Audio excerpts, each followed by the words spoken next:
Hello and welcome to our Randstad Formula One Day.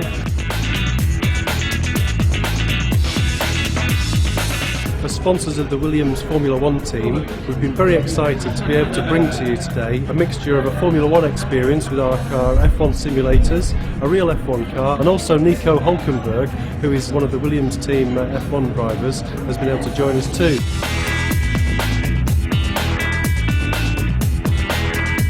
Nico Hulkenberg is the new driver this year and he's new to the Formula One season. He's been very successful in every other category of races he's involved in, and we wish him all the best for this year.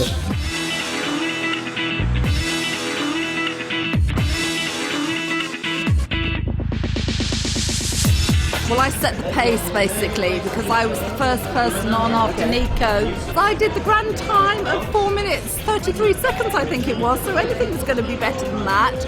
I have never worked so hard in my life, so I came out sweating and thinking, I don't know how these guys do it for 2 hours, so a real learning curve for me today.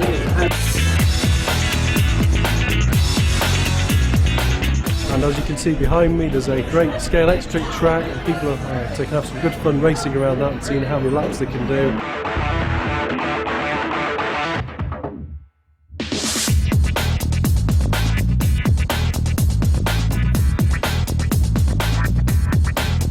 We're in a lovely sunshine day in London, Canary Wharf, and having a nice time, so thank you very much.